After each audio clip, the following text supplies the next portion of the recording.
Paragraph 21 is a spot for us to put additional provisions. So the main form, the main contract is approved by the Real Estate Commission. Paragraph 21 is our opportunity to add verbiage that is not already included in the contract. Most of what you see in additional provisions for my contract really comes from Coldwell Banker, where the brokerage over time has found things that they've determined to be important that need to get discussed and documented up front. So I'm going to scroll through here kind of briefly. Talks again about the Success Commission and the fact that there's that $259 fee. It talks about the fact that as your broker, I have no duty to investigate. I'm going to make recommendations for inspections and those types of things, and we'll talk through those. But it lists all the different types of things that you need to be concerned with and looking out for as a buyer. Again, physical condition of the property, and there's a lot of detail in this, which we can read through later.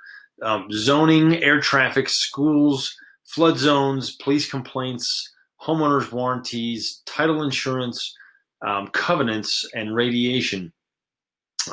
Those are all things that can be addressed in due diligence. And so again, we want to make that clear up front that these are things to be looking out for. And we'll talk as we go through the process. I'm, again, here to provide advice and counsel. I'm going to lead you through these things, but we want to make sure that it's documented. Newly constructed homes. So my ability to help you with new construction is important, and how we need to go about that is kind of spelled out here. Possession of the property, and the fact that in this market, a lot of times the seller's going to want to stay in the property after closing. That's something we can negotiate, and we don't have to agree to, but it is common.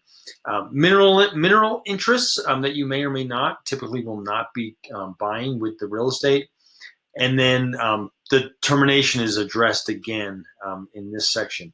Finally, the fact that the buyer agrees that the agent will not write or present what we call love letters. So again, back to that fair housing clause up above.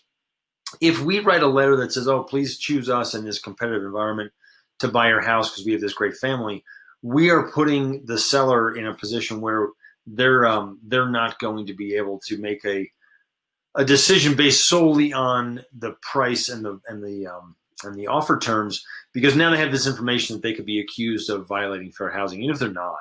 And so we just don't provide those. Sellers typically will say that they're not going to accept them. So we just put it in writing here.